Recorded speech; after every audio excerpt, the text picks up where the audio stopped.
Welcome back, guys, to Game 3, KT Rolster versus Gen.G. This series is going the distance to make up for our very quick series before it. But man, it has not been pretty. It has been very, very fun. It has been a fun fiesta, and also remember, we have no games next week, guys, after the Sunday match day, a week off for Chinese New Year, and all the celebrations this region is known for then, so an entire match week is gone, and then we get started again the following Wednesday. So given that, let's maximize our League of Legends while we can, and that means we go to Game 3 in a fun rivalry match between KT and Gen.G. Not enough to separate the two. KT looked like they might be able to steal a 2-0. After Gen.G made that big mistake on their Baron siege in the bot lane. But predictably, there was another turn of the game, and I'm going to call out our voters here. Where was your boy Roach's birthday MVP, his redemption ergot? That's because they always have to give it to Ruler, and he did outplay that last team fight relatively effectively, despite it being largely to do with Peanut getting a pretty sweet kick, and he's got a big grin on his face. We haven't seen this from Peanut in a long time. It's why he has so many fans. Look at that gorgeous grin. But we haven't seen a lot of it, and we'll see whether that's going to give him momentum moving into Game 3. Who will be the better alumni of Kingzone Dragon X? Yeah. BDD not able to get it done in the second game. Some good gatekeeping from Teamfights by Peanut. Looks like that is the worst tasting drink he's ever had. That's man, they're just making us jealous with these. Yeah, where are ours? We can have a chat to Umti after the game, try and get one. Do notice, Umti retains his spot, and hey, Kingen does too. You do feel like Shock Caller would have been useful in the let's just run at the enemy Nexus and lose situation that has happened at moments in this series, and they're not going to be changing. They're going to give an entire 3 games. Scientific method can be applied. No roster changes as far as we are aware, so no change in support or AD carry either. So Smeb and Score don't play in the entire best of 3 for KT Rolster. Yet again for Smeb, and first time this year for Score. What does it mean, Atlas? I guess we'll only know when we zoom out. But right now, our eyes are peeled. We're zoomed in. We need to know who on this night is better between KT Rolster and Gen.G. The draft here relatively soon. Is it going to be the first round of we're going to awesome dude and the enemy saying please, oh no, don't? Like, is that going to happen here? Is Ezreal going to replace one of the bans? Because Kaisa-Lucian has been every single time. Exactly. Kaisa-Lucian first Akali on red, then Aatrox on blue. Now we're back on red. They're going to be happy enough, you would think, to first pick the Aatrox. So what does it all mean? Well, the Ezreal has been picked up, and this guy says, I'm going to play Ezreal at home. Yeah, I don't know whether you're going to have a great experience, because, I mean, Ruler lost in Game 1, and Game 2 wasn't exactly a sure win. It does less damage when you wield it, that's for sure. Yes. Rulers. If you haven't played Ezreal before, understand that watching LCK players play the Ezreal and your Ezreal at home is going to be a very, very different story. All of us learned the hard way. Remembering back to Beijing and the Bird's Nest when Edgar was dapperly walking around his charges, a lot has changed since then for both teams. Not so many Gen.G faces that were there for Samsung Galaxy anymore. No. 4JJ gone. Of course, Ambition gone. Mid laner Crown is gone as well. Only Ruler and Cuvee surviving, and Cuvee ain't playing, so only Ruler. From that fateful day in November of 2017, Korea's last international victory. When will the next one be? And will Gen.G or KT even be around at the event to inaugurate it? Gen.G versus KT, LCK Spring, Week 3, Day 2, and Galio Cassiopeia, first 2 bans, so sticking with the tier list at Gen.G. Yep, I've seen this one before. I feel like we might be casting over the VOD. Papa Smithy is the Cassiopeia and the Lucian going to be exactly the same follow-up bans. We're changing it up. Vladimir going to be taken away. There you go, delivered. Papa Smithy. It always changes. Atlas, the wheels of time, they never end. And KT Rolster now are wondering, what if the enemy first picks Victor? Are we just done so? Well, you said that things change. KT have gone back to the beginning because, of course, they're the ones that want to. They won this one on the red side as the Urgot going to be locked in this time. Not going to be taking the Ezreal in this round. KT can pick it away, but do they even want to? I think Aatrox is a obvious take here. The flexes are maybe a little bit less crazy. Unless you go Aatrox Scion, then you can play around with the Aatrox in multiple lanes. Otherwise, we just think we might be seeing a top lane matchup be locked in. Kingen hasn't really been playing any weird stuff in solo queue from what I've seen. A lot of it's been pretty standard. The meta stuff. Umti's Lee Sin is something I would like to see. Umti's Kayn is would be so exciting, but he has been playing a very small amount of it, but so not a lot. Umti and Haru are career Kayn players, so they are players who you do respect could lock in Kayn any moment. First round seems very bold, so I think this is just a hover. The Lee Sin I want stolen away. We get it. I like this, as Umti is another one of our clean Lee Sin players. Always a bench player for KT who can play Lee Sin. Yep, that's exactly right. And his Lee Sin so far in 2019, I believe, has a 30 KDA. So not too bad after the guest comp. As Lissandra going to be locked in again for Fly. That's run it back one more time. 3 in a row here for him. And the Ezreal, of course, is going to be locked in for Ruler because it was left available. BDD, what does he take this time, or what does he decide to augment KT's draft with Victor? that they can flex around? If they want Victor, they would probably have to take it now. See if KT oblige. We saw Victor so many times in the hands of SKT earlier on that I'm having a weird, dirty feeling about it because it just didn't work at all against Griffin. And it seems like they're going to be going AD carry after all. Wonder if Zenit and Gango have been sharing any notes on a Draven. Yeah, there are some other options that we've seen work with the Tahm Kench that are awesome dudes, but I feel like you're right. Just my suspicion that it wasn't a first round Victor. No one can really plug and play replace Victor and Vlad. Yes, you can go Nico or Morgana and things like that, but with Lee Sin already locked in, it's unlikely you will go for a bot lane Morgana. A scenario like this, and Spirit's not here, so we can't talk about Morgana for now. That's true. Olaf going to be banned away. One of Peanut's answers to Lee Sin taken off the board, and also was one of our premier Olaf players last year. Do wonder if it's just Olaf Nocturne bans and then Peanut kind of has to fall back to a Sejuani or Zac.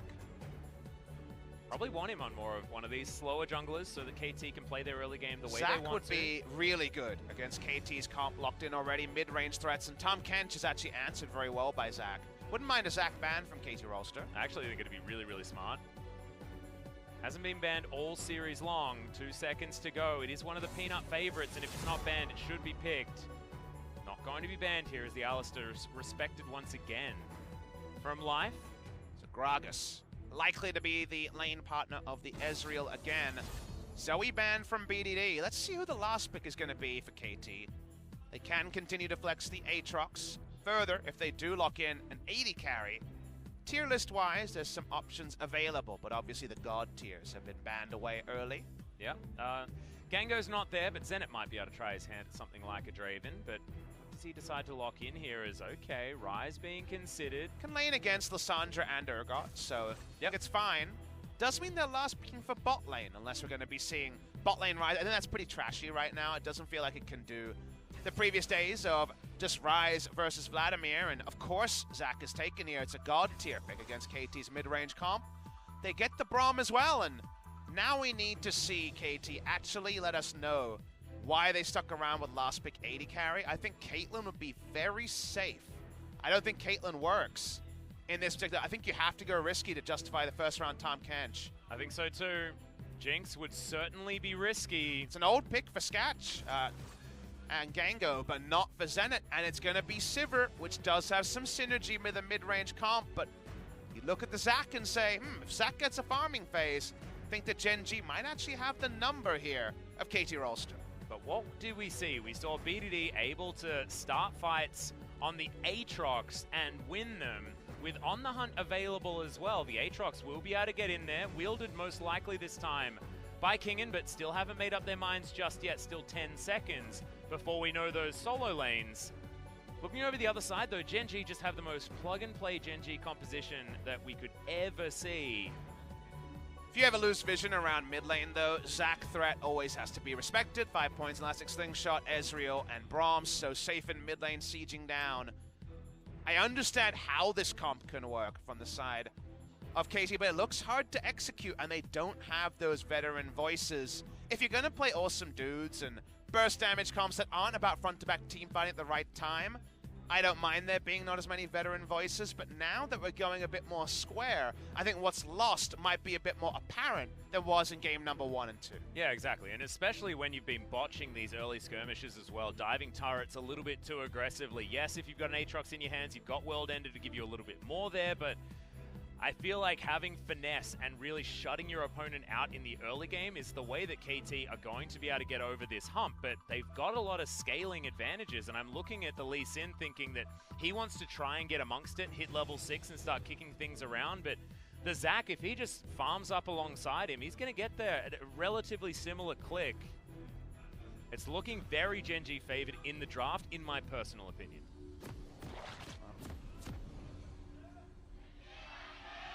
Fans in full voice. 10:30 p.m. local time.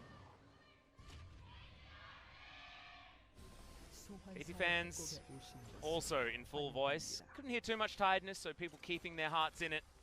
As it is a Thursday night, still school night here for a lot of the people in the audience. Yep, the break doesn't start until after Friday's classes, so shout out to anyone staying out here 10:30 p.m. near the Heart of Seoul, near City Hall. Yep. Game number 3, final game of the night. I do Peanut? love... Sorry, just going to say that I do love that Zenit plays with Deft's Sivir skin, and also played very, very well on the champion the last time we saw him, but sorry for rudely erupting. That's fine. I was next to another Australian play-by-play in pastry time for Deft's most famous Sivir moment, the pentakill against LGD in Game 5 of the LPL Spring Finals. Deft, what the heck, I believe is the quote. I mean, it was a flash crit that won them the game there. He high-rolled on crit really high in that team fight, but sometimes good things happen. Went on to MSI, rest is history. For Deft, and the LPL has only gotten stronger over the past 4 years. Had a bit of a dip after that, if you remember. Hey, just like that VOD we cut earlier in the day, I don't remember it. I can't remember a time that China wasn't dominant. Okay, good. Well, we got the matchup. Minions meet on the bottom side of the map. And Snowflower and Zenit see what they can do in a true 80 carry matchup on the bottom side. Snowflower was able to get his licks in there onto the Gen.G bottom lane, and that's going to mean that lane control going to be given over to Zenit. They will be able to have some dominance over this level 2.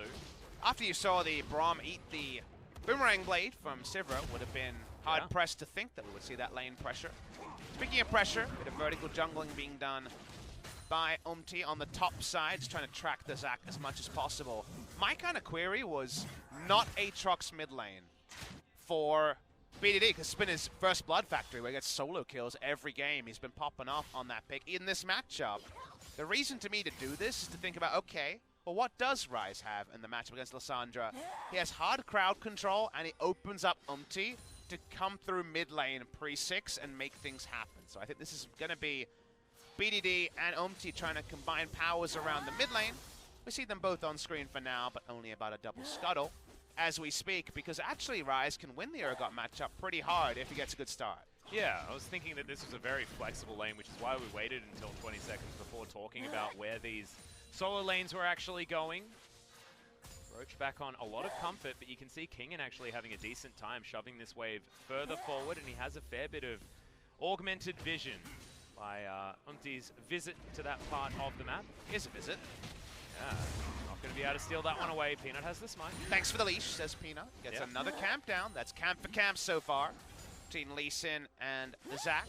Double scuttle, so a little bit of value loaded in there, but otherwise, parity between the two. Want to draw your attention to Rune Choice here by BDD. It is an Aftershock. We've seen a bit of Aftershock rise in tricky games, and there's a real chance that Zac comes in, Lissandra glides in, and Ryze caught in between 5 people. So he's going for the cleanse. No TP to go with an Aftershock, but we've seen a lot of Aftershock in tricky games. This is a tricky Ryze game, but if you go phase rush, get a good start, and can lane against both Urgot and Lissandra in the side lane, the phase rush will get you chase down kills, and it's definitely the aggressive choice. Yeah, and BDD has certainly shown that he likes the aggressive choice. Is that Ghost Power not going to spot Peanut? Peanut loves ganking before any other Zac player would consider it, and he makes the right read here that Krugs are going to be up.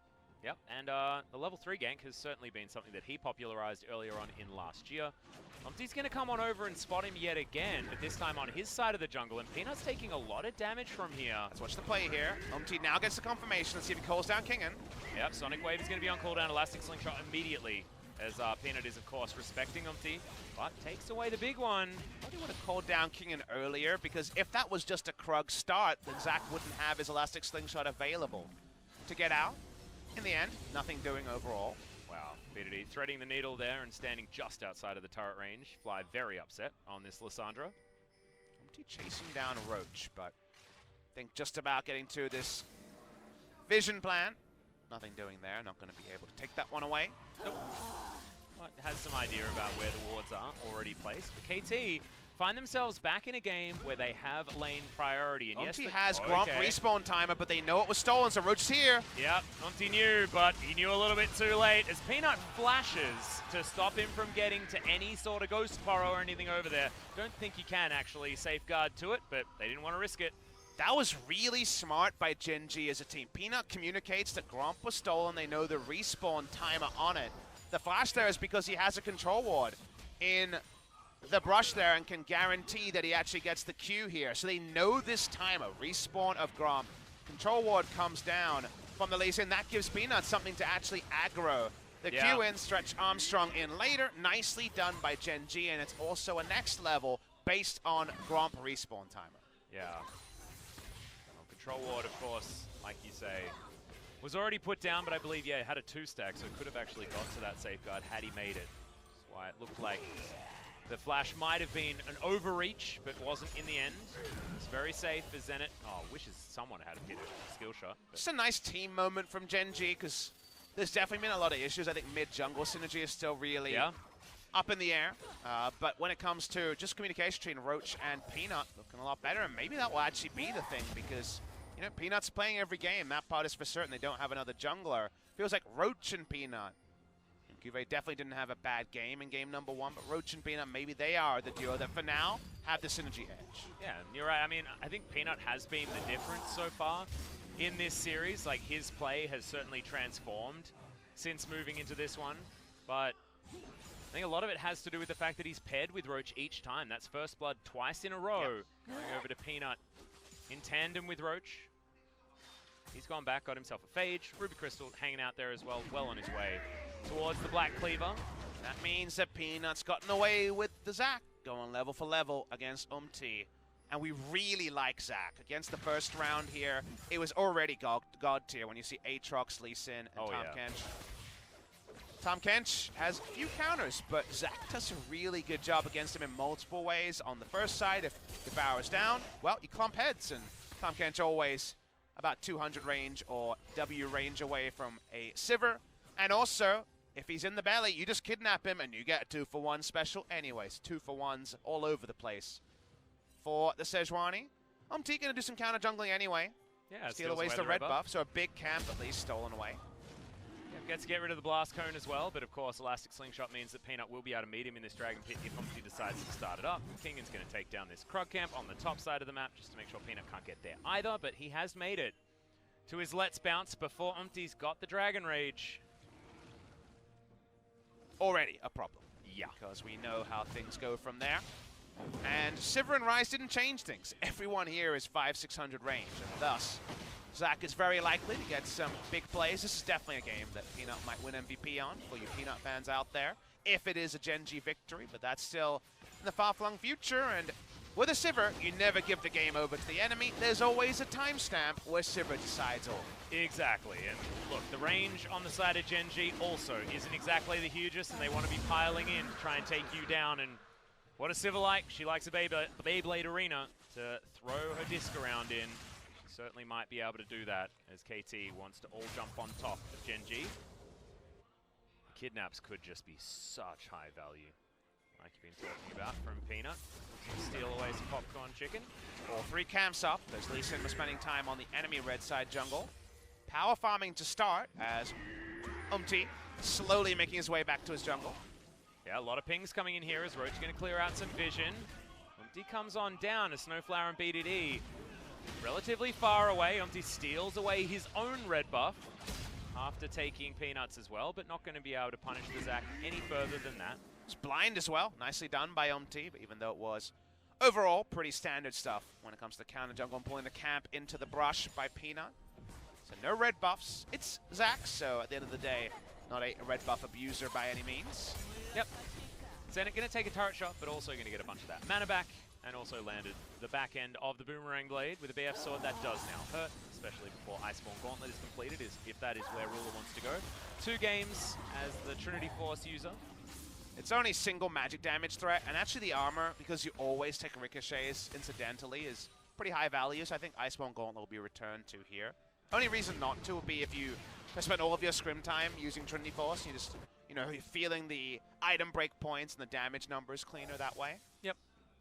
Ruler has been a fan of Trinity Force for quite some time, but does dabble. Saw the Gathering Storm procs on screen, so both Zenit and Ruler, even in a meta that's defined largely by shorter games, is going to be returning to Gathering Storm. Yep. Okay, Boomerang Blade is going to be blocked. Okay, Umti's found Peanut yet again. Oh, goes for the kickback, but can't find it as the kidnap. Moves him right into the back end, has to flash as a result of that, but followed with the blind Q. And now KT are going to be able to take down Peanut for free. Zenit getting the kill is exactly what they wanted. And that was just beautiful from Umti. That was the icing on the cake. Zenit takes a lot of free damage. Going to wait for the fleet footwork proc there. Immune through the kick, and yet it did not matter. So Peanut has been so reliable on using the immune of the Let's Bounce at the right time. Taken down anyway. Watch the replay here. You can see the kick go on cooldown.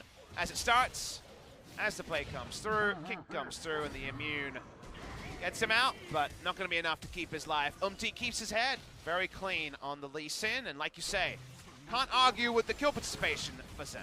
Yeah, pretty sure that was a blind follow. But that little ward in that tri-brush could have potentially seen him, but... He put a control ward over the wall. Ah, yes. Okay. Oh, good. A pause. Whose mouse has stopped working this time? It's Peanut, as you can see. He's actually the most famous mouse issue offender in the Yeah. LCK. We don't have a confirmation it's a mouse issue, but Atlas is referring to game 1 and 2. If you're joining us late, that we had some plentiful problems on the Umti PC. And the referees are hanging around Peanut, and junglers seem to have mouse issues. That's where my logic is going to go. Referee is chatting to Peanut, and all we know so far is that Peanut was the one to officially call the pause. Yep. Can confirm that one, but doesn't look too upset about the particular pause timing, so maybe a bit of a silly mistake. I hope he didn't spill a sippy cup. Oh, you can see a bottle, so don't worry. Bottles, no not exploding sippy cups hand warmers either. Oh, God, yeah. We've had some difficulties, haven't we? Surprising they find it cold on stage, because it actually gets quite warm in the casting booth. Yeah, especially yesterday. Yesterday was strangely warm. If you're wondering about weather, it is very cold overall in Korea, outside the Grand Seoul and Lowell Park, which we are on the 3rd floor of the Grand Seoul Mall. It's, I would imagine, about at this point, -4, -5 degrees Celsius. That's really cold in Fahrenheit. Yeah, it's -6 degrees Celsius. Oh, good. So that is 6 degrees under freezing. For you imperial measurement users over there, us metric people are pretty good at understanding when water freezes, as it turns out. But KT, you can see Kingen, he didn't have a great game too, wanting to... okay, apparently, guys, we are getting some information. Apparently, he couldn't see charging skills, so elastic slingshot and understanding where the ranges are and things like that, that was invisible for him as he was getting out. I don't think it would have changed whether or not he was going to escape that situation that he was in before. Always good to pause first and ask the question. Otherwise, if that ends up being the crucial factor and you did not report it, that's not good. Yep. Again, it's just unfortunate that we've had other issues today, so it feels like a pile-on. Yeah. First one for Gen.G, though. First one for Gen.G. So KT escaping it this time. Here from Korea, from New Zealand. A New Zealand fan. Shout out to you. Thank you for coming over from Oceania. Hope you go home and watch the OPL. Yeah. See a bunch of our mates. But yeah. Well, they're getting their money's worth for their ticket this evening. This is certainly a lot of League of Legends in comparison to those who came along for our first series. If you've been watching this entire time, shout outs to you. Peanut looks like he's very happy in the photo there. Yeah. He looked happy as well when he was discussing his issue, which certainly wasn't anything trivial, like I was musing. Ruler on your screen right here. He's all business at the moment. If you talk to him, though, he's a very soft-spoken gentleman. There's been a lot more translations of stream comments and things like that. I love the his playful frenemy stuff with Core JJ. He was chastising him for dying so much in his LCS debut, but came back to Core JJ deathless on his Rakan game. Yep, and told Ruler about it, of course. You know, I think Team Liquid might do quite well in North America now. Yes. They already did quite well in North America last year. They did. It's going to be very hard to definitively say that they were better outside of talking about regular season scorelines, given that they 6-0'd the 2 finals they played in. Yeah, yeah. I don't know. Snowflower, happy to be back from the TCLs. We get the confirmation that it was, in fact, not a bug, so I guess just about a toggle issue there. Yeah, so we are going to be getting back into this game, but glad that we actually confirmed that one. Referee is still discussing, making sure that we do have full confirmation to get back into the video game, but it wouldn't be a game in this series without a little bit of a pause. So Peanut gets it all explained. We should be getting back into this one relatively quickly, and he doesn't look too perturbed by that particular eventuality. More League of Legends, Atlas. Let's do it. Yep. Cue the games. Oh, that's a nice. Wow, that's a very Vladimir nice right there. Vladimir, as far as we can tell. I think so. Maybe it's just really tired. What are they saying here, G-Sun? What do you got? Yeah. Let us know. She's in our ear. Basically, it's Vladimir arguing that no one can take him down. Yeah. So there you go. So just a bit of a shout out there. Another talking about their graduation from high school. I think asking Vladimir to take me to college. I think Vladimir's definitely graduated.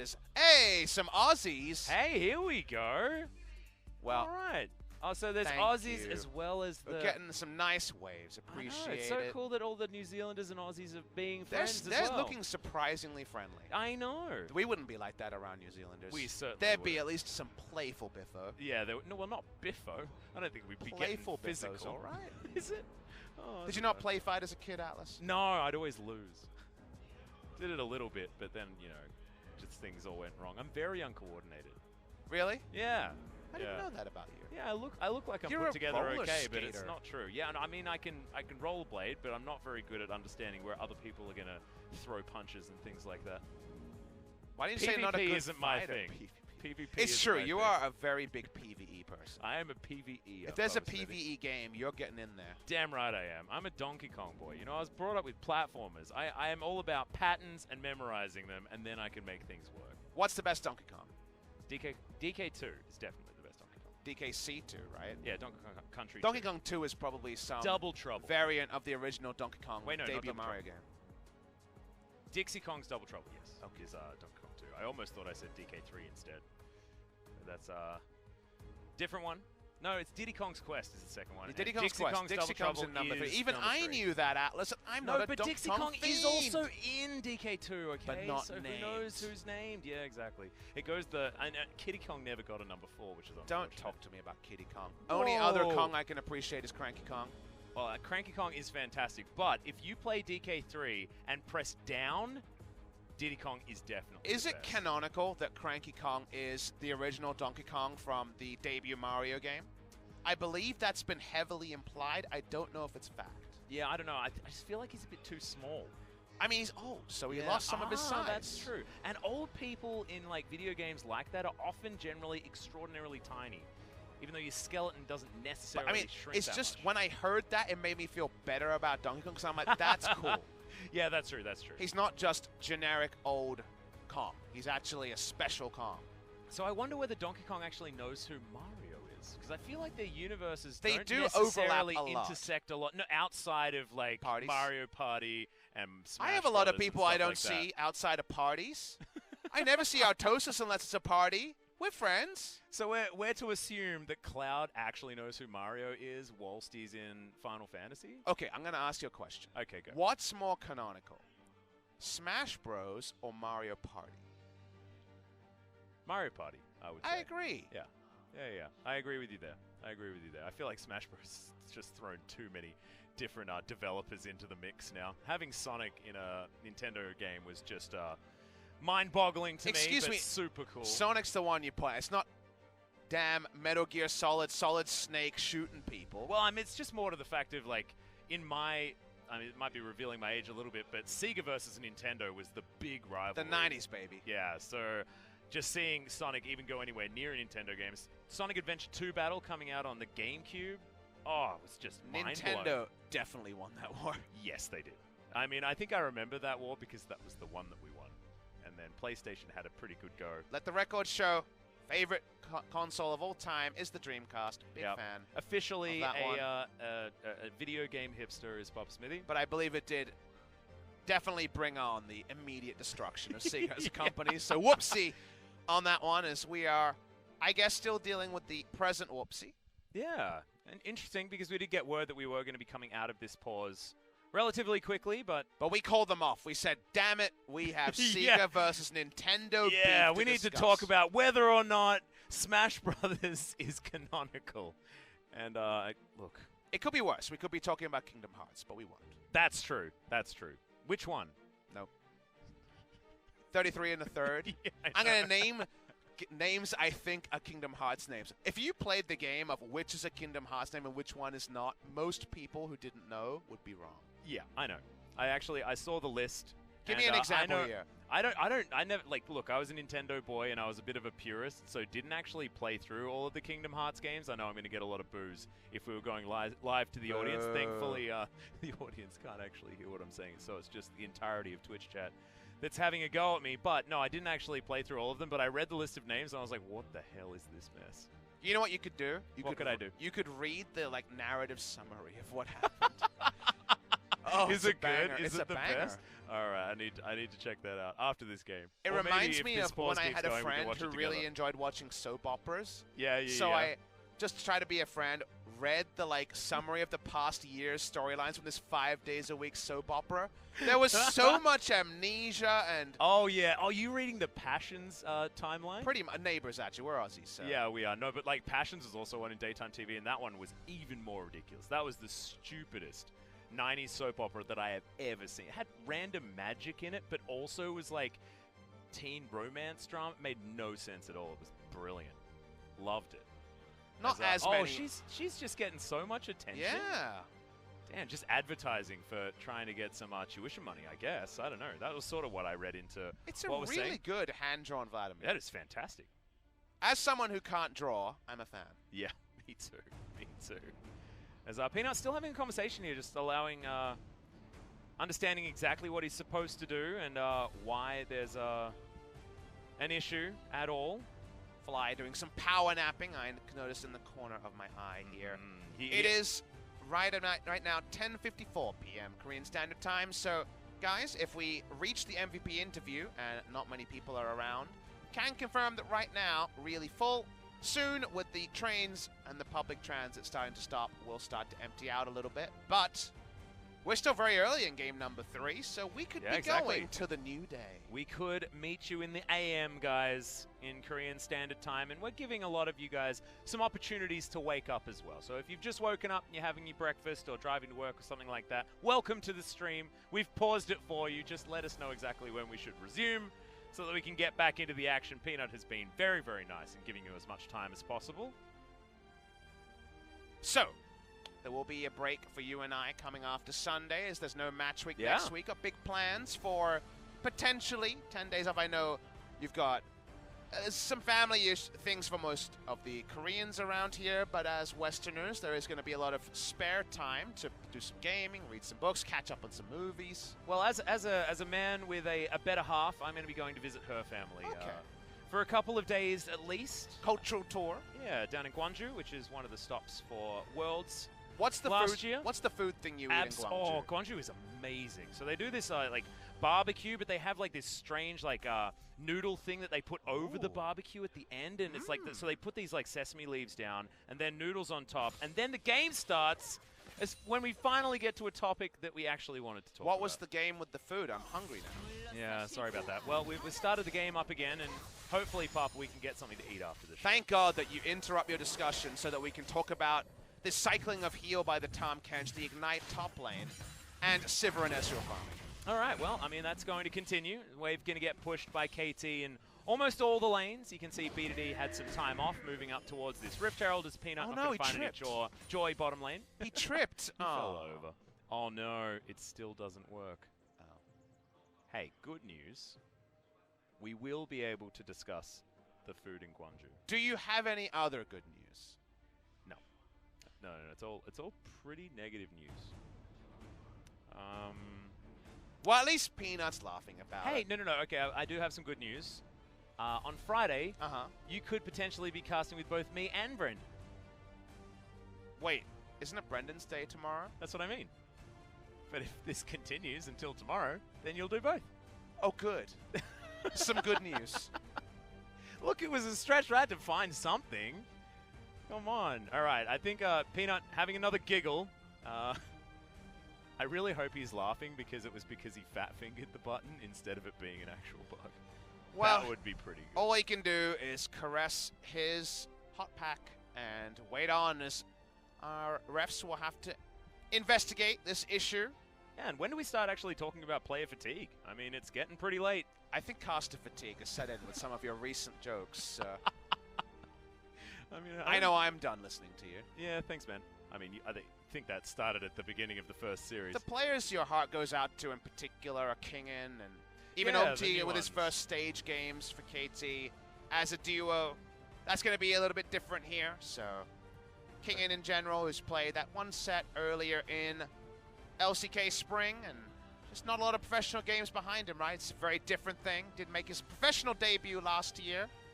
Broke that SMEB streak of games where he had actually never not played in a series since he debuted all the way back on I Am #1, Incredible Miracle #1 back in 2013, I want to say.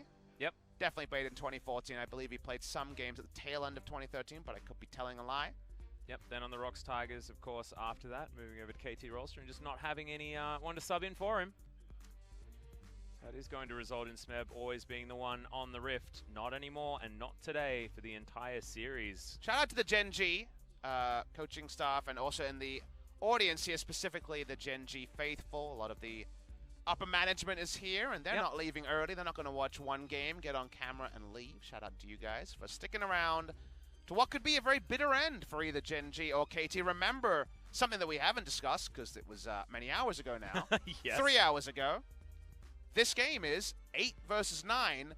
Winner gets one set clear of 9th place. The loser is kind of marooned on an island with Jin-Air right at the bottom of the table. So while this isn't SKT Griffin, it's kind of the reverse SKT Griffin in some ways, given that you just don't want to be grouped with Jin-Air and their inability to pick up match victories, which seems to possibly extend quite far in spring 2019. And the interesting thing is, there's a bit of a dichotomy here, because we do have only 3 victories, one victory coming in for both KT and Gen.G. However, if KT win, they actually get over FLICKR Freaks. If Gen.G win, they aren't able to, now that we're in a 2-1 situation.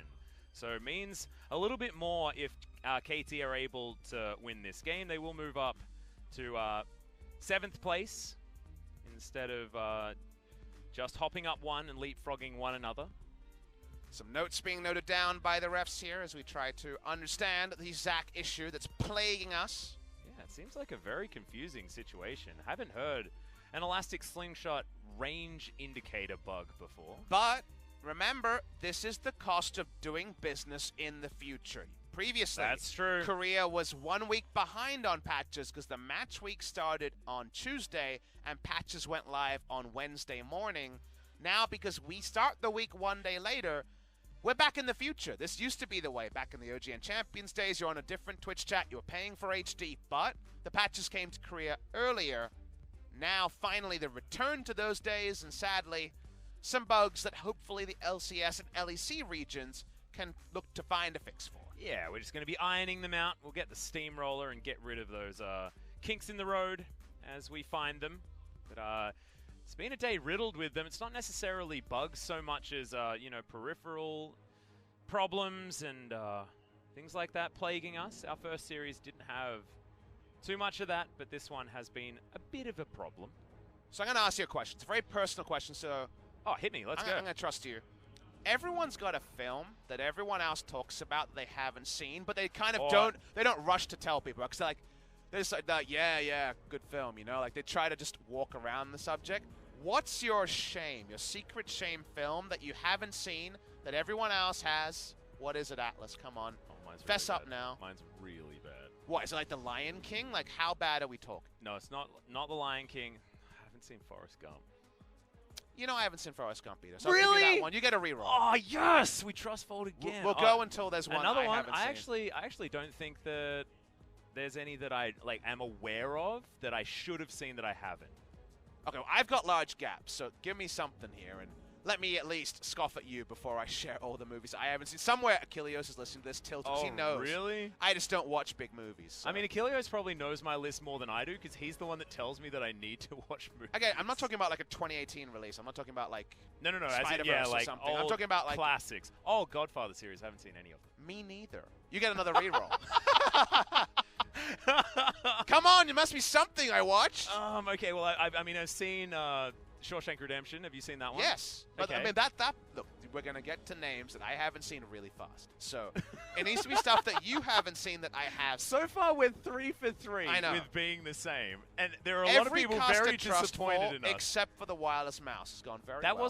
That wasn't a trust fall. And also, I was in your camp originally, and I don't play League of Legends without it plugged in. Okay, so that is a very different come on, we're playing All this right. game. Give me something to scoff at you about. Awesome. That's how this relationship works. You say silly things, and I laugh at you. Now I need to look further into the banks of movies. However, will you find time to do that? Remembering a thing you haven't seen is just a ridiculously hard thing, because the reason I haven't seen it is because I can't remember to watch it. But the reason you remember is you've been assaulted about it. People are like, you haven't seen Godfather? What kind of person are you? Yeah, I know. Well, I mean, that one's happened a lot. Forrest Gump I get every single time. But I'm sure you can say life is like a box of chocolates, like he says in the movie. I can say it. But, there you go. Well, I mean, that's like watching the movie, right? I guess so. As far as I can tell, it's basically Willy Wonka 2, whatever. Anyways. Have you seen Willy Wonka? Yes. Yeah, so have I. All right. I'm trying to think of like. Let me have a scan of Twitch chat. I wonder whether they've got any. All right, movies we should have watched. Twitch chat. We got some time here. You can pull up Twitch chat for this. Yeah. Pulp Fiction. Have you seen Pulp Fiction? Yes. Yeah, but so again, we're playing the game where you haven't seen the movie. I know, but I have, and apparently we have to see the Godfather. All right, I'm finding one that I haven't actually seen. Citizen Kane, haven't seen Citizen Kane. No, I haven't seen it either. Let's keep going. You get to re-roll again. Oh my God, Lord of the Rings? I have seen the first one. Well, You've seen of course, Lord of the Rings. Yeah, I know. I have seen that one, but I was asking you. Interstellar, I've seen that one. You don't have to name. Citizen Kane. We already did that one. Shrek this game 2. Is easy. Have you seen Shrek 2? Yes. You haven't seen Shrek 2? Yes, I have seen Shrek 2. Again, this game is where you haven't seen the movie. All right, so I got to find one that I haven't seen. I've seen all of these. See, we've watched some movies. I must admit, a lot. I've watched a lot of these movies too. Oh man, I can't find one that I'd like. Apocalypse Now, haven't seen it. Haven't seen it either. Oh Reroll, my baby. God! Event Horizon was not a good movie. I've seen that one for some reason. Whoops. Oh, have you seen Caddyshack? No. Oh, it's extraordinary. That movie is brilliant. You got to see that one. That is the first one that I've really. There's a lot of movies being named by the faithful here. All 31,045 people on Twitch chat. I've seen. Should we open up YouTube chat to give them a chance as well? Someone mentioned Willow. Oh, that is going so far back. All right, YouTube chat gets in there as well. We can work this out. Oh my goodness, Papa Smithy. I've seen way too many movies, guys. I mean, I'm trying to read as quickly as I possibly can, but oh my goodness. I hope someone's Googling movies. Yeah, just read out the top list of IMDb, I guess. I don't know. Oh, no. You are a great movie watcher. I am, dude. I'm very good at it. I'm getting a lot of lucky oversights here. Now understand that I haven't seen Have you Forrest seen Gump. Stargate? Yes. Okay, I have. SG-1 and Atlantis, but the rest of them. Right. Oh, right, and seen the movies, yeah, of course. There's only the Stargate movie, which I have seen. Oh, yeah.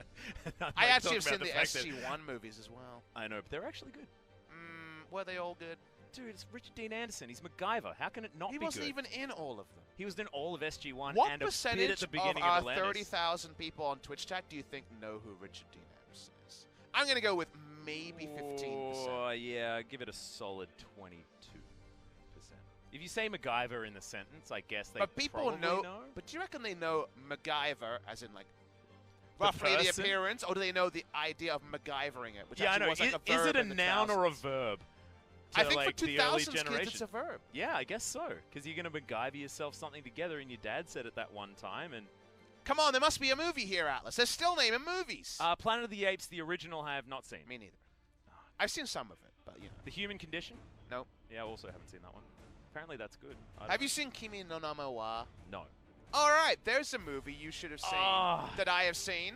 What's it's it about? Kind of a recent. What's your name?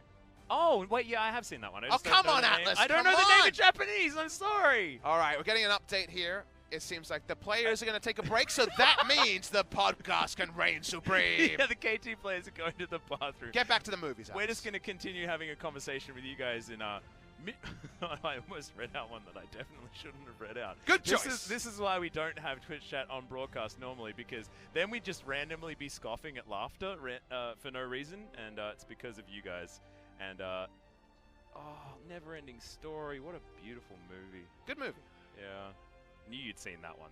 You're the best at watching movies of anyone I know, and Achilles is really good at watching movies. Yeah, well, I'm not seeing very much of, like, movies that I know I should have seen, but I haven't. Have you seen the Grand Budapest Hotel? Oh, World 3 times. That is definitely a good one. Grand Budapest Hotel is one of my favorite movies of all time. Wes Anderson is a genius. I'm seeing if Achilles actually messages me at some point. Yeah, Achilles needs to actually dive in on this one. Why and, is Achilles tell us not all in the of Twitch the ones chat? that. What is he doing? I know, he's probably I've seen out having Donnie a Darko. life. I don't know. Yeah, Donnie Darko's, that's a good one. Chitty Chitty Bang Bang, also a great one. No one who went to university around our age didn't watch Donnie Darko. Yep, that's true. It was a rite of passage movie. It was, and also we studied it a lot during our years in high school as well. Have you seen Good Will Hunting? Oh, of course I have. What a my great favorite movie of all time.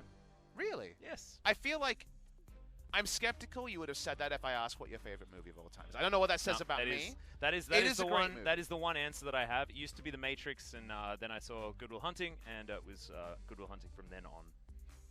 Oh, Monty Python. Have you seen Chitty Chitty Bang Bang? Yes, I have. We mentioned that just before. Okay. That's why it was Dick on my Van mind. Dyke is incredible. His episode of Scrubs. It was really While good. sad, it was very, very good. Oh, man. But I guess it's time for me to start biting the bullet I on feel like you movies need I to, haven't man, seen. because it's just so right. many of these Now that are definitely good answers. By the way, guys, I've been reading so many, and there are so many that are just brilliant There's some great choices. movies mentioned here, and there's also movies like the one that someone just Les mentioned. Mis is that's not a good movie. If you've seen the stage play, it's a beautiful stage play, really and I've gonna, seen that. Has it gotten to the time of night where you have to really like talk about what stage plays are better than their adaptations? I don't know. I guess so. It just happened. Apparently. Yeah. I have a lot of gaps in my movie watching. All right. Start reeling them off, Pop Smithy. I mean, I think we don't even need Twitch chat for this one. Oh, Sharknado. I haven't seen Sharknado. I've never seen the Miyazaki film. You've never seen any of them? No. None of What? them. I've turned them on once, but I haven't watched any of them. Really? There's big gaps, Atlas. There's a reason why we were playing your side of this game You know, first. like, you really would enjoy those films.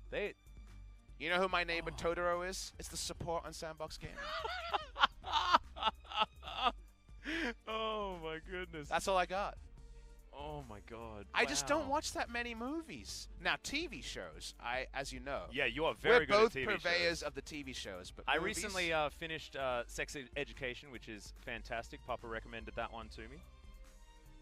Really nice move, nice TV show. I like how we could just say that. It is the name of the show. Yeah, I mean, sexism. It is a great show. Yeah, just don't talk about the action. Yeah, okay, never mind. It is great. Oh, Bruce Almighty, also a great film. No, I haven't no, actually. It isn't.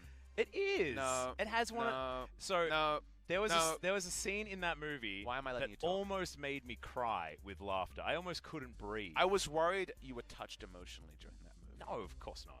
You said almost made me cry. That was the No, fragment I heard. it was like my face was completely red. I couldn't breathe just because it was too funny. When he makes, I believe, Eric was his character's name, and he was just speaking like an idiot, and it's just incredible. If you wanted to talk about maybe some of his earlier calendar, I could definitely get behind it. Oh, I haven't seen Reservoir Dogs. Me neither, actually. I tried to watch it, but I couldn't get into it. No, I just never really got to that point. Oh, there was one movie. There was one movie that you'd seen and you told me that I had to, and I thought that was rich coming from you, and I can't remember what it was. It's an old film. Damn it. Oh, it would have been the perfect one. Oh, wait, are you going to ask Twitch chat to keep naming movies? No, that's okay. But, because you told me to watch it, then I forgot it again. And then I went home and I didn't watch it, did I? Classic Max. Yeah, well, I mean, that's how it works. Oh, my goodness. The Pause Raid 1 and 2, also good suggestions. I'm going to stop looking at... Twitch chatters, let's bring it back to exactly why we're sitting here talking about movies. If you just turned on the stream, you're probably expecting the Thank LCK. you for coming to the Papatless Music Podcast and Movies Podcast and just Live Podcast, Break Podcast, all podcast, Papa's Mad Life. Yep. Coming back in a big way. Potentially last episode before the Chinese New Year break. Exactly. Still still one option for you as far as getting Papa's Mad Life on there, but LS might have a Mad Life on the weekend. Opportunity for him over Saturday and Sunday. He needs his own name, man. I don't know about this LS's Mad Life. I think we need... I think he can coin it. I think he can coin it. Yeah, I was gonna It'll be Yu-Gi-Oh related, and I'll look at it quizzically. I want it to be Goosebumps related. We really related on that one. Shout out to all the fans around the world sticking around, but also all the fans in the audience. People aren't running for the exits just yet, but 11:15 p.m. Korean Standard Time. Again, the schedule very different in Korea compared to LCS, especially LCS starts much earlier in the day over in NA. Yep. And the LEC also doesn't get to the wee hours. Okay, we are trying to restart the game. I believe not the entire game, not getting a remake or anything like that, but we're trying to restart Peanut's computer to make sure that the issue isn't not going to persist, but we'll see exactly whether or not we're going to be able to. No confirmation that that will work as of now, but I do, as someone formerly working in IT, I do like it when you just turn it off and live on or again. replay, live or replay. I believe it's live. All right, let's watch for an elastic slingshot. Wait, why are we watching anything else? Yep. Here we go. 3, 2, Can he elastically slingshot? And gets in there. Yeah! Doesn't land it, but Stretch Armstrong means that Zenit has to watch out. The pullback onto Snowflower. Peanut just going for the easier target. Didn't want to give away a spell shield. Best elastic slingshot of the night. Loved it. Beautiful play there. However, unfortunately, they lost the Rift. What is this game, Papa Smithy? What movie is this? Have you seen this one? They got gameplay in the way of our podcast. I know, it's so weird. All right, and that was just when we were going back to, talking about something normal instead of just talking to Twitch chat. But up towards the top side of the map, we do have the Rift Herald taken and immediately popped down. Yeah, we wanted proactive play. Looks like we're going to get it as Roach turns up and he's like, why are there 3 things in my lane? 2 of them people, 1 of them Shelly. Oh, and Umti actually gets out of leash range there, so full gold goes to the Aatrox. No threat on the turret, but gold in the matchup gonna be very welcome. Shopping time was better for Roach than it has been for Kingen. The next back will have to be the important one, and apparently normalcy has returned. Oh, stops the back. Get dumped. Yeah, Zenit actually gets the spell shield in time for no reason. That was great. They are going to go back home, and actually it was for a reason because there's only blue vision. They're on the bottom side of the map. Gold is completely even, but the vision investment certainly a bit topsy-turvy for both of these teams. KT focusing topside because they just took the Rift Herald. Now need to move that vision towards the bottom side of the map. Zenit going to teleport back down there. Reminder of our analysis that we're really liking Zac against the mid-range threats of KT, but in Sivir 6 items, you never know for sure. Speaking of the Zac against this team comp, looking for a gank top side. Kingen has ult and flash, so don't really see how this is going to be pulled off. And Peanut didn't want to take his Gromp, just goes for the counter gank and finds none. Yeah, very close to the vision range, but unable to actually find elastic slingshot range. As Kingen gets some nice knockups here onto Roach. Not going to get the sweet spot of the last hit of the Q, but finds the others. So he's just cycling his abilities. Roach shoves his wave further forward, has a 13 CS advantage, but it's the only lane that Gen.G do have an advantage in so far. And his birthday buff only lasts another 43 minutes, Atlas. Hey, that's true. Over to tomorrow where he's just a non-birthday boy. Haha, we say to him. Roach probably told Peanut that secretly when they're not supposed to really talk, but he's like, birthday buff wearing out 45 minutes, just deal with it, man. So far he's 1-0 in a series they're 1-1 in, so Roach is a good luck charm. Yeah, Winter's Bite now on cooldown. Zenit did use the spell shield to get rid of it. Umti comes down, clears out this control ward, and they have repositioned their vision. Roach wants to keep Kingen in lane as long as possible. The 320 gold, and it's the next shopping trip been delayed. Because Kingen hasn't found a time to back. Mid lane we talked about, the only reason to run the Rise was to play around mid lane. Haven't seen that so far, and now bot lane. Yeah, not going to be able to land the elastic slingshot, but they pull Zenit back in. Devour is going to come through, but they knew that. On the Hunt comes off, and I think that might have been a panic button as KT decide not to Realm Warp themselves in. A lot to panic about, though. If the stun comes in, yes, Cleanse is there, but then you have to use Cleanse, and thus the Kidnap is 100% going to get the double kill. They Move away from that. Peanut continues to fight. Monty not going to give over the Rift Scuttler without a fight. Gets the smite in there as Peanut was trying to get Stretch Armstrongy on top of it. Visual lag. Yeah, just for a second there. That one's accepted, guys. Not the players receiving that one. That's just on our end. Should we pause? You know, I think we paused enough. Okay. Well, Kingen up here will easily be able to deal with this minion wave as he's reached some parity as the waves are starting to crash further forward. I think that might have just been more about Roach missing some minions rather than anything else, because Roach did have an advantage up towards the top side of the map. Won't have to cycle his ghost just yet, as the teleport was a little bit behind Kingen's. It was teleported second by Roach, so yeah, cooldown should be back for Kingen first.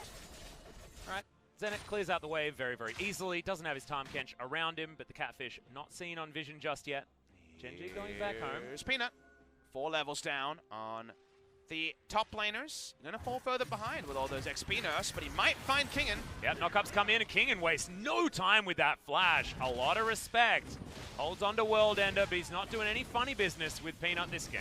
You know what happens when the coach sees you die while your team's on the Drake? You might get a paddling, Atlas, so ooh, smart of him to back away from that. Speaking of paddling, Turret takes a paddling through all this mid lane. Oh yeah, Fly's taking a paddling. Oh no, Peanut is actually the one caught out. See the mid lane, assume it's Fly, wasn't this time. Thankfully Peanut has his flash, able to get out, but certainly wanted to have that summoner spell available for himself. But 3 good things happen for KT in a row. They get out from top lane, they get the gank, and they push bot side, and they take the Drake. 2 Drakes to the good. D coming in.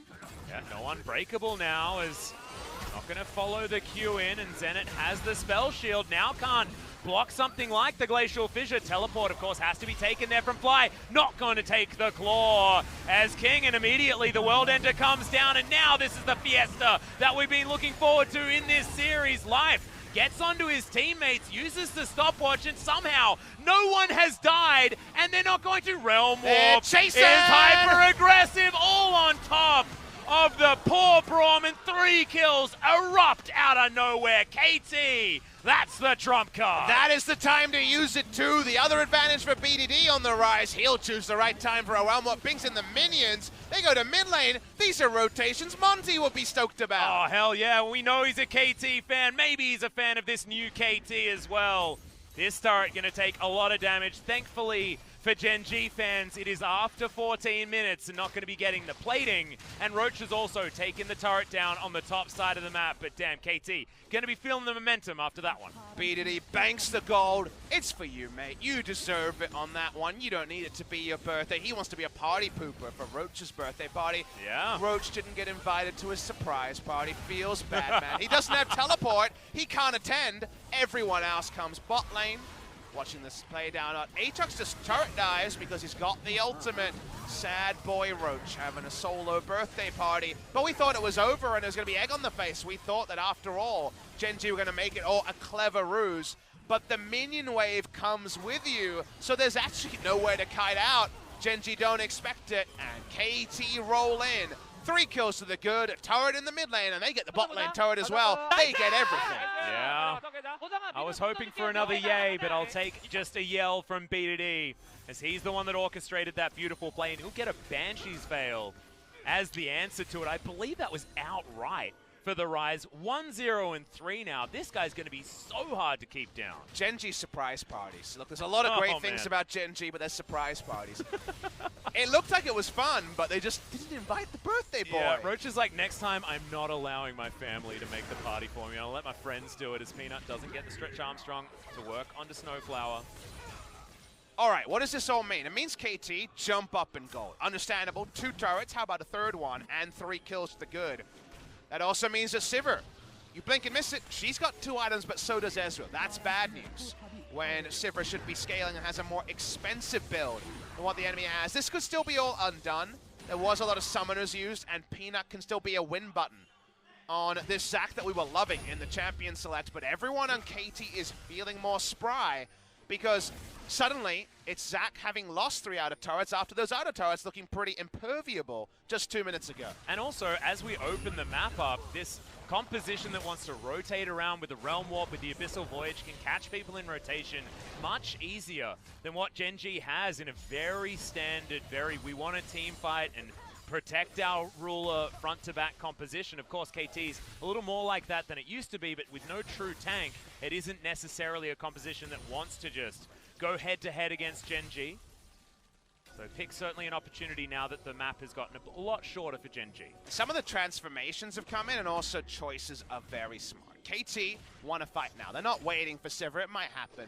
Look at BD's item choices here. They're actually really heads up. He goes Banshee, Veil, and Stopwatch in this game so that he can try to play make, and also so that Lissandra and Zac don't make him basically have no positioning because the CC chain will come in. Yeah. He's gone Merc Treads, Cleanse, Banshee, Veil, and has the Overshield. So he is actually a brawler, does high damage in the build, and doesn't have to think about his position. It's really intelligent and allows him to be a quarterback that some Risers can never be, like we've seen earlier today. And with the phase rush as well as On the Hunt being available in a team fight They're from getting in Zenit, there. yeah, he's going to be able to fight whoever he wants, and he won't be CC'd, given the plethora of counters to that he has in his arsenal. And armor is stacked. The magic resist is supposed to be an afterthought, but now with BDD battle ready, it could be the tune of quite a large number, maybe even 10% luck. And in order to get him respected, he needed to get that sort of respect. If he falls with behind, the magic resist. Yeah, exactly. armor stack him, baby. You build armor and then you have no worries there at all. There is vision in the back of this pit as Umpty pulls out the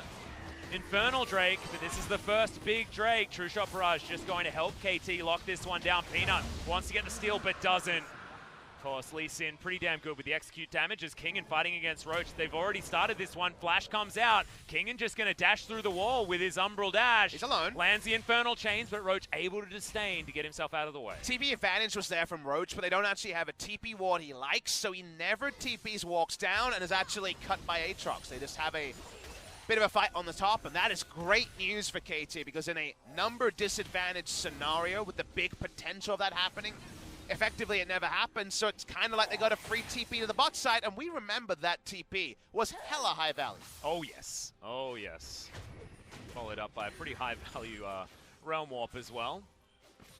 But in order to give KT a plus mark and talk about them with a lot more happiness at the end of this series, we need them to not throw this lead away that they've been able to pick up with such a great play on the bottom side. They did this in game number 1, and it bit them with some over-aggression. You can see that's why they're probably playing with a little bit less reckless abandon than they otherwise could have. A lot of gusto can come into your team if you're able to get a lead like this in that fashion.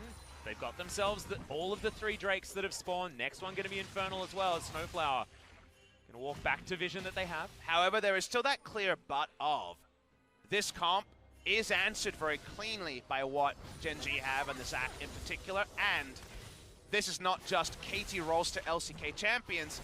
It feels wrong to say that none of the players here were on that winning team, because Smeb and Score are on the bench, and of course the rest of the team has departed. So because of that, our guarantees of skillful playing out of the late game team fights are not there for KT Rolster. We can't give them the benefit of the doubt on that. It is still 8th and 9th, I believe, on the ladder right now playing out. So given that, we hold our tongue and we wait to see what unfolds. Well, BDD's going to steal away a blue buff, and if anything has stayed the same, it's the fact that BDD is an absolute monster, of course, for Kingzone last year. Now the pride of KT Rolster. Weird thing to talk about. Used to be UCal, but he's now in a FLICKR. All right. BDD hasn't required much resources to manufacture his leads in victory. He's done a really good job there. No solo kill in games 2 and 3, but the solo kill in game number 1, and the Aatrox-Lissandra matchup was eerily familiar to his times with Grace, and we've actually risen up on Grace appreciation. He had some big games after that match. Some of our better Zoe games have been with Grace at the helm, and on a team that is doing as poorly as Jin Air certainly is something worth talking about. Kingen waiting for a time to jump on top of Roach. It's probably when the Purge is on cooldown, just FYI. He's going to go back home. Kingen absolutely fine, pushing up a little bit further down here because there is a lot of vision available for KT. And Zenit just free to hoover up these minions. 20 CS ahead of Ruler and 2-0-2 on this Sivir, who's gone very respectful. Merc Treads and the QSS completed. Gen.G can never give up deep vision in their blue side jungle because the enemy team, it's not just about, well, we need to get space to contest a Baron. As Rule has to potentially fight for this red buff. Remember, it's Realm Warp and Abyssal Voyage, the rotational speed here already shown. We're seeing a committal. Yeah, Teleport is going to come down as Peanut wants to get the kidnap. They're going to get one of the picks. No, Umti able to go into stasis. Infernal Chains is there. It's going to pull back. Life, who's not necessarily the target that they want, as Ruler gets his first kill of the game in the second for Gen.G. Does he have the Arcane Shift to get onto BDD, or does he even want to? As KT not going to get chased after, and Fly gives up on getting on that Claw of Doom to follow. KT's lives should have been flashing in front of their eyes. I saw Peanut lighting up a teamfight. It doesn't quite happen. And in terms of summoners, they actually only lose 2 flashes on Umti and Snowflower, and a single pick. Stasis so important there, otherwise Flash Urgot might have just wrecked the team fight with the ultimate arming. The ultimate doesn't arm in the end. We're going to watch the replay. This is the class from multiple angles that Gen.G's draft was about, and the mid-range threats can't fight against all the zoning impacts. But Umti, notice, never actually fear beyond death. He does flash at the end awkwardly, but it certainly isn't the worst-case scenario for the side of KT. Peanut does get himself a blue buff though, and he hasn't been able to take control of any sort of jungle camps. You see the gold? It's going to be just the gold of the kill. And Infernal Drake going to be coming up in 20 seconds. You're going to have to beeline back in there, Peanut, but he goes back, gets himself the Gargoyle Stone Plate. Feeling more battle ready is the Zac. This Drake is going to certainly be the first priority for both teams. Right now, the setup's around it. Good deep vision here for a gank. Speaking of ganks. Yeah, Realm Warp going to come in as Ruler gets over the wall. Life stands behind him, and they do get to relative safety. Fly is exhausted, but can he actually wait it out as they just turn? They get on top of the Aatrox. World Ender is there, but he has nowhere to go. Flashes instantly, but goes into stasis. First kill onto BDD is a huge Genji deal, and now Peanut looking to get in the middle of it, grabs the kill, and Snowflower taken out. Front to back team fighting, Ruler in safety, and Gen.G are looking for a Baron. KT try the flanks to get low health members, but BDD dies in the end. And like you say, Gen.G onto Baron, and there's no smite to answer it. Yep, not a chance, Umti. It's a couple of mistakes in a row that you can't really have happen, but BDD just trying to bite off more than he can chew. Infernal Drake is going to come in, but Gen.G, can they actually get this? It's relatively early, as Zenit also wondering about whether he can get his. Gen.G want both, and that's why they fight for the Infernal. They'll roll over there, and it's definitely slow, but Zac can't die to Baron realistically with the blobs. That's a good point. Gets it eventually, Life pulls away, and the Baron is deserved. KT tries to make a play happen against a comp that really can beat them, unless there's a huge vision advantage and Zenit free hitting. Both those things together didn't happen. Watch the replay again. Team fights for KT that are won should be about ricochets. Zenit's not doing any damage right now. And actually Gen.G, surprisingly, after taking out Aatrox, can kite back into this choke, and BDD's taken down because Zenit and BDD are away from their front lines, while the front lines on the top side aren't really achieving anything. Yeah, and also the Frozen Throw was a big deal there, zoning Zenit through a lot of that fight, and he walks around through the river, watches the rest of his team die in horror. Gen.G followed up with the Baron and an Inferno. Clear calls coming there. It's a single shot call a voice. And it's not Ruler. Nope. He's used as a Wasn't weapon. Ruler or Peanut. Watching Gen.G push through the mid lane here. They've got the Baron buff now. They'll feel great about that. 4,300 damage by Ezreal. Confirmed, not 6 items yet, but things looking better than expected. Whoa, okay, yeah, they don't kill the turret in time as Zenit is relatively low. Oh boy, every angle! Over, though, as he gets chilling smited, kicked, and that's why he can't get out of the way of it. Life gonna go down as well, and we are playing tennis between these two teams. Peanut in a whole host of trouble, I believe has the passive available, but if you're by yourself, you're still dead, my friend. They get 3 kills on a double flank. We zoom out and see it. How much can KT get on the back end?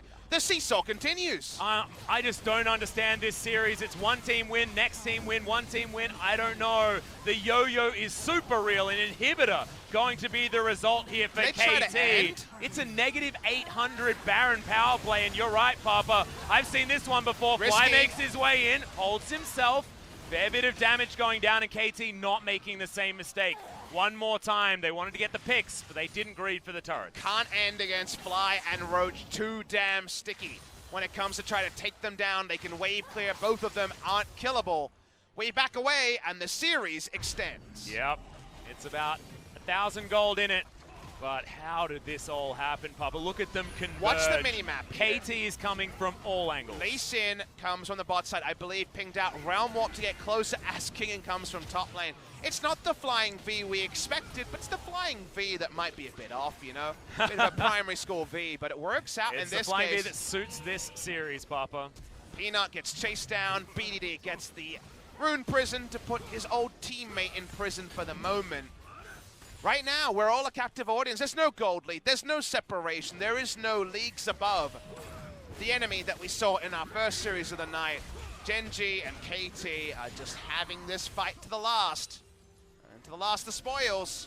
Yeah, and there's no Jhin in this game, but you're right. Captive audience certainly relevant. And the curtain call is still not entirely made up on just yet because KT and Gen.G still fighting this one out. And I have a feeling that KT...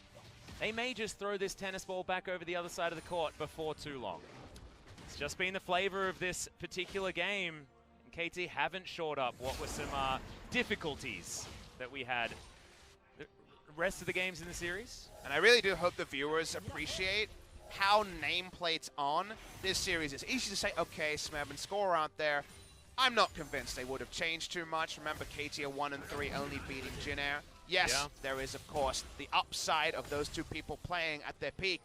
Not many upsides are coming to be from peaks from years previous, translated into 2019 meta. It's the young guys, right? It's the new orgs that have done so well in the 2019 season, and it's just the disparity between Sandbox Gaming, who we'll see play against Griffin later in this week. Griffin, of course, themselves, who are one of the newer orgs, of promoted orgs, having relatively more success. KT and Gen.G just really still trying to understand where they are relevant in the 2019 season, and we can't close the door on anything with this best of 3 or this season, but what about closing the door on the birthday boy? He's damn tanky. Yeah, he does have a Gargoyle Stoneplate, gonna get pulled in with the Infernal Chain, but KT do back away. World Ender is there, but Snowflower, yes, is going to devour him, move on back, and that's the disengage call. World's teams proudly months ago, now in this relegation dogfight. Maybe exactly a preview of bad things to come. Gen.G get to back away. Roach is not the one to collapse on in the side lane. Teleport, bring him back in. Snowflower is the one cycling that one through, gets back on the map as quickly as possible. Zenit coming down as well, but holds on to his TP just in case he needs to get back in again. He has a Mercurial Scimitar. That's 4 items on the Sivir. Death what the heck marks have not been hit just yet. But hey, a roller coaster. Yeah, you can see the roller coaster. I still see it as the blue bits being islands and just a view of a horizon over the water. And if it is one of those, then you're looking at not necessarily the cleanest video game possible. Heart Palpitation's another good one for some of these gold leads, because I'm sure fan bases around the world and here at Lowell Park are feeling what has been a topsy-turvy series. Well, it's continuing down that route, but Ruler does have both of his mana items stacked up. Seraph's Embrace, Muramana, both there to match the 4 items that Zenit has already picked up for himself. But what's going to be more important? Is it going to be whether or not KT can jump on top of Ruler with everyone, or is it going to be if Zenit can avoid this sort of gank?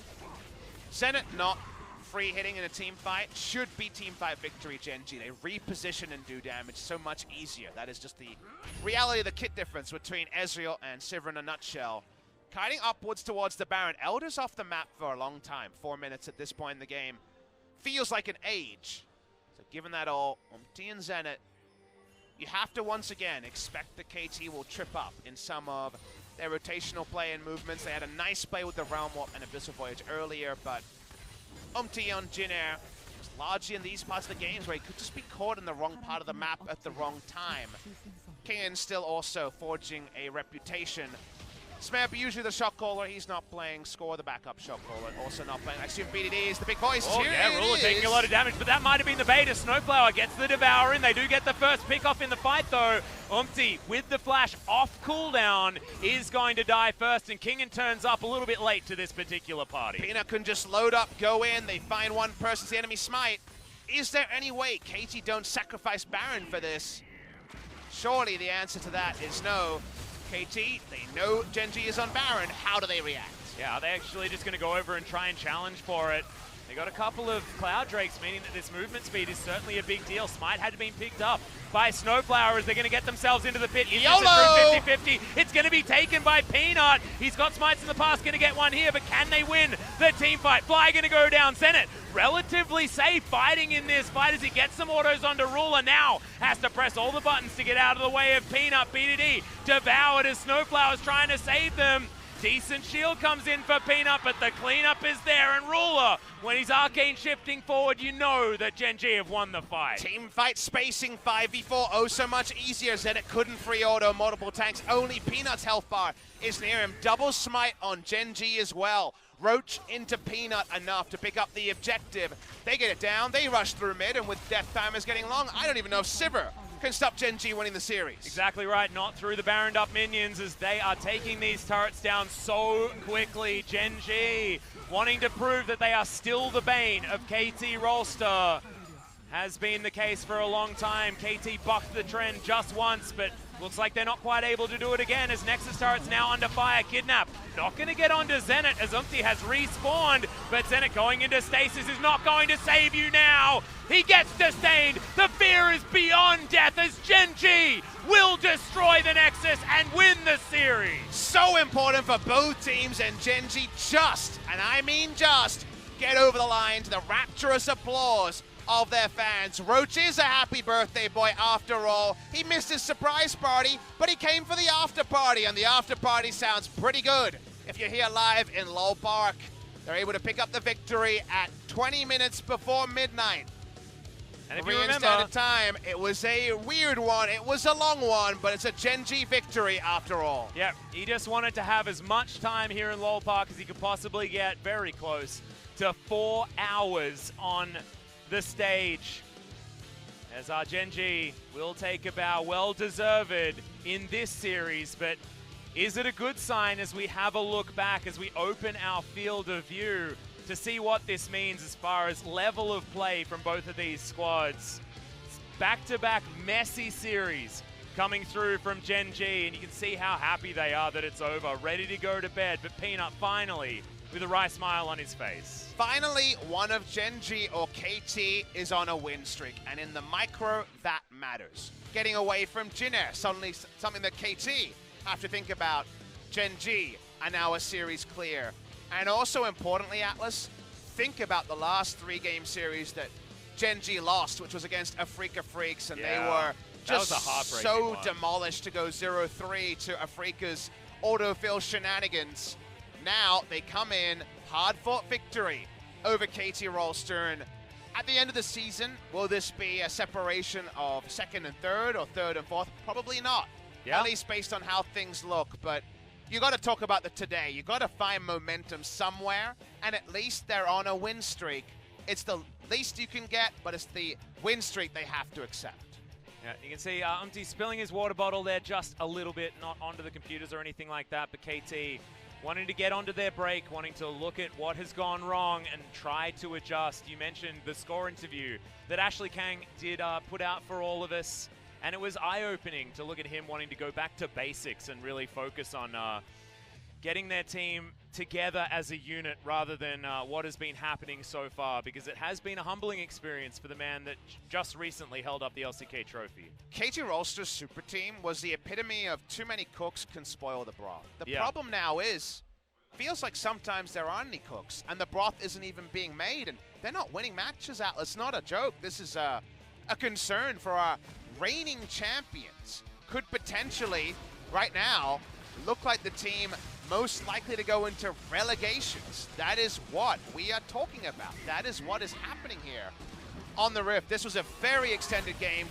The elastic slingshot felt like a bit of a kind of shotgun shell every time we went into the pause and out of the pause, so the slingshot perhaps one of the apt comparisons. There is one on screen, but a little bit later in the game.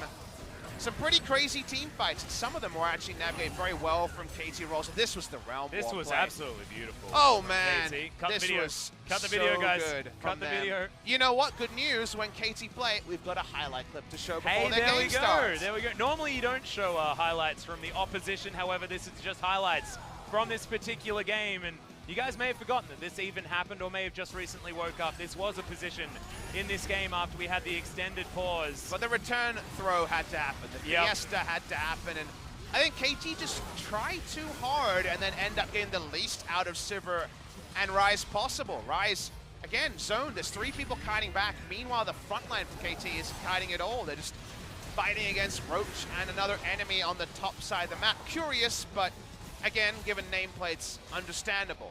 In that particular play, watching the mid lane plays here, there was a lot of different fights happening. This was, of course, the Flying V that looked a bit different, but was super effective. The throwback, we'll call it, in another this one. game. It went up and down and up and down and up and down. It was the roller coaster, but in the end, it was Gen.G that stopped it. Wasn't the case in game 1, but KT couldn't keep the consistency, and this was, like you say, the throwback, but I believe it happened another couple of times. Man, it was an undulating series, and then some. And you might say, KT, get off the roller coaster. It's too much one way and the other. I'm not sure they might like the stop they find if the roller coaster ends and they don't stop the musical chairs, because they still don't have a strongest 5. Coming this far into the season seems like scrims and Casper Cup and all those things. I haven't counted for full information. I love Peanut and Roach this fight, by the way. There was never times for Ricochet to get value. They really positioned well on Zac and Urgot at the end.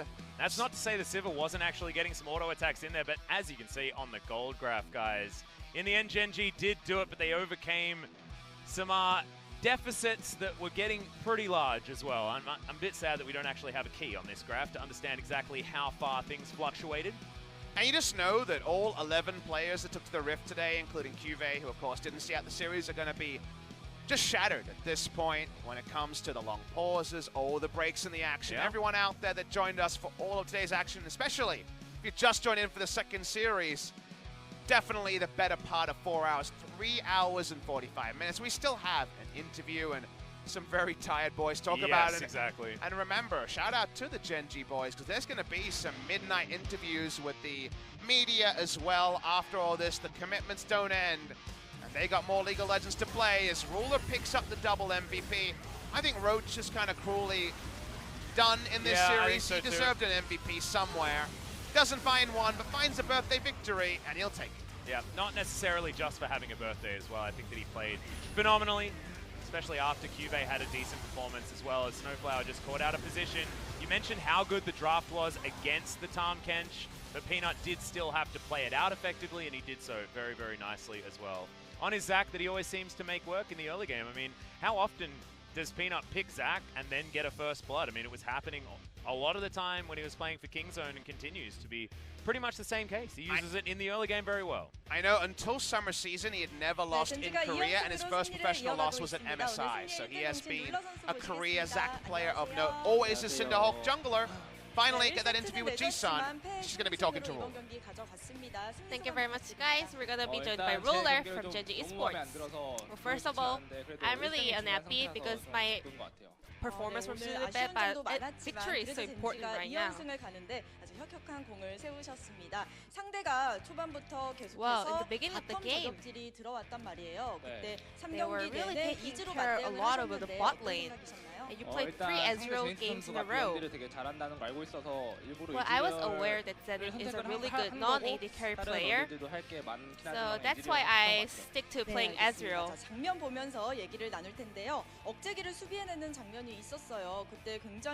go through these highlights. Well, actually, KT players were so close to closing out the game, but you guys were able to defend it and turn the game around. Well, we had the confidence that we could stop them, and Shako was mainly about let's just kill them all. I can't really remember exactly. 승리를 가져갔습니다. 2세트 얘기였고요. 자, 3경기 얘기를 해볼 텐데 굉장히 엎치락뒤치락 많이 했잖아요. Was going back and forth. 어디 즈음에서 승리를 예상하셨나요? So when did you feel like you gained the firm momentum to close out the game? 기억이 잘 안 나는데 너무 퍼즈가 오래돼서. Well, there was a really long pause, so I can't really remember exactly. Yeah, I can't really remember. I think I have to go through some highlights. 오늘 풀세트 접전 끝에 승리를 하셨습니다. 경기가 또 길기도 했고요. It was a very extended 아쉬운 점 game. 있으셨는지? Is there any last comments? Well, I was really struggling for you. 경기력이 너무 좀 좋지 My 않았던 것 performance 같아서 was really bad. 너무 그게 좀 팀원들한테도 좀 I'm really 미안하고 sorry for my teammates. 좀 더 기복 없이 잘해야 될 것 I 같아요. wanna 그게 좀 be 아쉬운 점인 a 것 같아요. more like a 하지만 consistent player. 팀적으로 이 룰러 엔딩이라는 말이 있을 However, 정도로 팀원들이 많이 People call 의지를 Gen.G 하는 play 것 style as a 같습니다. ruler 스스로는 ending. 어떻게 생각하세요? You know, they rely on your 저희 words. 팀이 되게 다 잘하는 선수라고 생각을 해서 I 저는 mean, all of our 개인적으로 players 그런 are 생각 같은 건 doing 하나도 so 없고 well. I don't 그냥 feel like 저만 잘하면 that is our 이긴다고 생각하고 style. I 네, just 그리고 지난 인터뷰 feel like 때 바텀 듀오의 I just need to 호흡이 practice 아주 more. 인상적이었다는 얘기가 많았어요. 네. 오늘은 어떠셨나요, 라이프 선수? How was your performance with life today? 오늘은 그냥 보통 정도 했던 Today, 것 같아요. it was just like normal. 같은 면에서는. Yeah, 네, overall. 계속 아쉽다는 얘기를 많이 해주셔서 네, 그런데 혹시 가장 아쉬운 점이 있었다면 Why were you so 한번 말씀해 unsatisfied 주시겠어요? from your play today? 그냥 Well, 개인적인 실수가 좀 많이 나온 there 게 좀 were 많이 some mistakes 아쉬웠던 during 것 the 같고 games, 없애야 될 것 같습니다. and I have to get rid of it. 자, 오늘 로치 선수 생일입니다. 생일 And 축하한다고 today is 한 Rochi's 말씀 birthday. 해주세요. Any 선물 birthday 선물해 wishes for him? 주셨는데. 사실 제가 왜 MVP를 받은지 잘 모르겠긴 하지만 그만큼 좀 우리 팀이 잘해줬다고 I don't 생각하고 know why I got the MVP. I don't really deserve 그래도 it. All of my 생일날에 teammates were 이겨서 doing so well. But it's 맛있는 really 맛이 good 먹으면 that 될것 같습니다. we won the 네, victory, so we can 알겠습니다. go out for 자, 오늘 some great 젠지 dinner together. 관계자분과 또 CEO께서도 오셨습니다. And I heard that 많이 Gen.G 부담되지 CEO is also 않으셨나요? out here.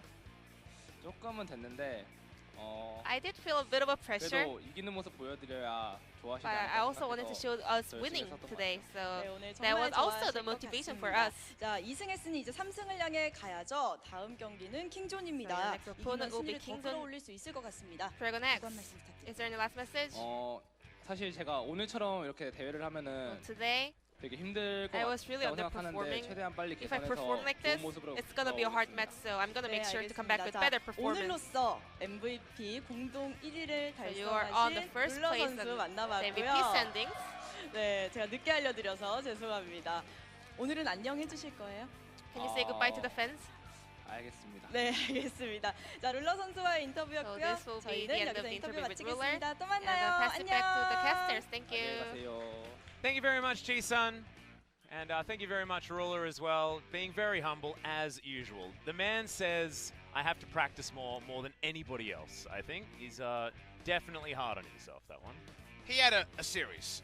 You can think that some of the Yeah. MVPs were paying forward some of the emotions he would have been feeling in game number 1, where his team collapsed around him. The rest of the team fell in line more often than not, and they were just, and I mean just, good enough to overcome KT. But the Kingzone series will be an interesting one because Kingzone has started to rise. They're on their own streak. In fact, a streak must end in Kingzone versus Gen.G, and somebody's got to win 3 in a row. Exactly right. And remember, Hanwha Life was one of our teams that started off 2-0 in our first week. They were a surprise. But Kingzone has to first get through Damwon Gaming, and then Jin Air versus Hanwha means that Hanwha might get their way back into something good unless Jin Air, behind Grace's new power level, can get something going tomorrow night. I just want to bring back Kingzone and Hanwha Life. They haven't played on patch 9.2, a very overdue debut for them. Hanwha Life, no doubt, still in a weird spot there. Yeah. Season has kind of taken a real rough turn ever since they were so close to taking down Griffin in game 1 of that series at the start of week number 2. We're already most of the way, now halfway through almost week number 3, so things change. Everyone's got either 1 series to play or 2, and some teams actually start their New Year's break tomorrow. Yep, exactly right. So that is going to be it for tonight. Thank you so much for bearing with us through such an epic evening. We love you. But we will be back again tomorrow for even more LCK action. So this guy will see you then, and Brendan Valdez will also be joining him on the desk. Thank you so much for watching. Good night.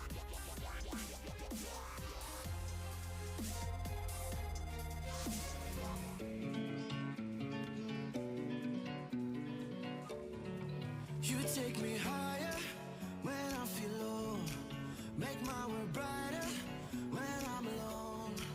I keep on rolling, oh, with your fuel. You're like my gasoline that makes my dream come true. 'Cause this is the beginning.